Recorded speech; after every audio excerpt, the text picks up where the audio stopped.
as a shock to many people is going to come too. I am a fan of Monster Hunter. I really like the Monster Hunter games. I think they're a lot of fun.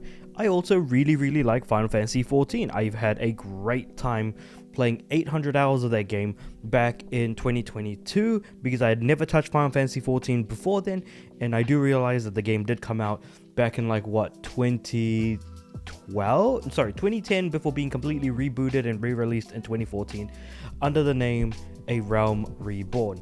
That being said, to see this content that we're going to be getting for both games is going to be absolutely insane. More specifically, the fact that Monster Hunter Wilds and Final Fantasy XIV are in fact crossing over. And so far from what I've been able to tell, we've only been able to see the Final Fantasy inserts in Monster Hunter. We haven't seen what Monster Hunter stuff is going to come to. Actually, no, we have. Now that I think about it, it was all as a part of Gamescom's opening night live. Yeah, so basically it's going to be like a two-way collaboration in a way between Capcom and Square Enix. So basically both games will receive content that reference each other's titles, and the collaboration is going to be set to start in September and going into October. The Arkveld are going to appear in Final Fantasy XIV for a limited time, so those are those tiny birds that you kind of have assisting you in Monster Hunter Wilds.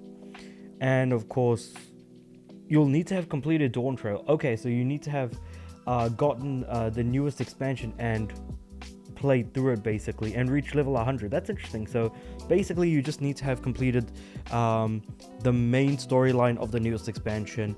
You don't need to have necessarily done the the patch content, because there's been a lot of patch content since then, and I haven't played since the end of Endwalker. So to have to reach Dawn Trail, I've already got the expansion. It's just a matter of me jumping in and just playing it some more, but it is what it is. So director on Monster Hunter Wilds recently told PC players that performance updates are planned for winter and beyond, which is crazy to think about because PC performance for Monster Hunter Wilds has been absolutely lackluster, and people have been very disappointed by it. But in saying that, why on earth would you ever play this game on PC? Like, this is first and foremost a game that you would play on console and portable platforms rather than, and when I say portable platforms, I'm not talking about portable PC platforms, because I would never play a Capcom game on a PC in any way, shape, or form. Just because PC is just not my platform of choice, but secondly, I know how bad the performance can be on PCs, and so I would rather just prefer to play games on console where they feel significantly more optimized. And at the end of the day, like, that's just the general preference of like, oh, because it runs better and I don't have to do stuff about it to make it run any better, it's not going to hamper my experience that much. But yeah, so this article does go into more detail about the Monster Hunter Wild stuff that's coming up, the patch content. Monster Hunter Wild is set a new record when it released in March, selling 8 million copies in its opening week and more than 10 million in its first month, which is crazy to think about. However, in the company's financial report for the quarter between April 1st and June 30th, the game has only sold a further 477,000 copies since then, bringing its lifetime sales to 10.585 million copies. That's crazy to think about. I'm also just going to play like the video here, so I'm just going to pause it. 1:16 long, just kind of talking about, let's just bring it back from the very beginning. To be completely honest, I don't know why it's like started partway through. It may have been the person who created the actual website and just coded on the web page. But yeah, it's just cool to see like Monster Hunter monsters, and then like sort of main character that we've been seeing for Final Fantasy XIV since the very beginning, which you could have technically had. But yeah, you can see it's like these little bird things in Final Fantasy XIV, for example, in Eorzea. And then you've got mounts and stuff as well, which is very cool to see. And then when we go into the Monster Hunter side,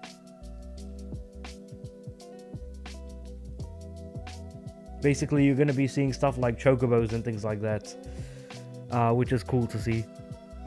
Again, while I say that it's cool, it feels also kind of limited in some ways. I don't know why. Will we actually see cactuars? Who the hell knows? This is actually on the Final Fantasy side. It doesn't actually talk about the Monster Hunter side. which was actually, both of which were shown at opening night live. And I know this isn't really much in the way of news, but I still think that this is a cool collaboration to have. I just kind of wish they did more, because two games or franchises can have whatever type of collaboration they want, but the deeper the collaboration is, the more involved it is, the better it feels for the player to take part in it, basically. And so I do kind of hope that there's going to be some quests involved, characters kind of cross over between worlds. Is it going to be only available temporarily? Is it going to be available permanently? Like, what's the deal? Okay, no, never mind. It's all for a limited time. Okay, that kind of sucks.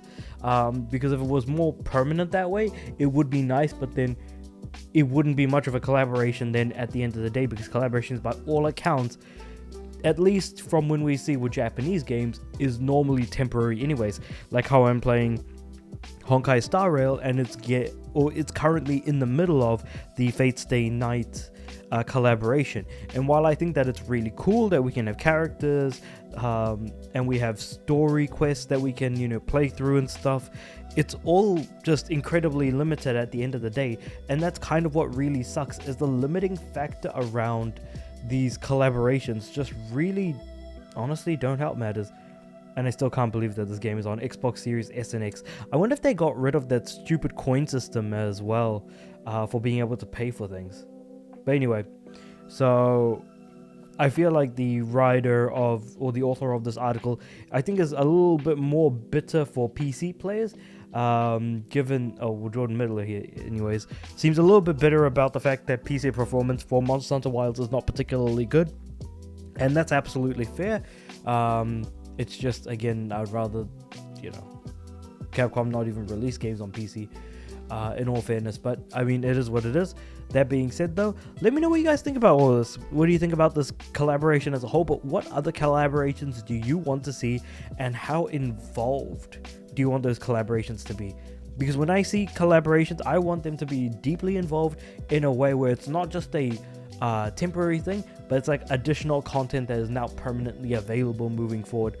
But when it comes to online only games, we can only really expect so much of that. And the only game that I've mentioned so far that isn't online only is actually Monster Hunter Wilds, because that game can at least be played offline. But with all that being said, though, let me know what you guys think about all this in the comments below. Like the video if you liked it, subscribe to the channel. I'm aiming for 500 subs by the end of the year. And with all that being said, I do upload every day, so I'll see you guys tomorrow.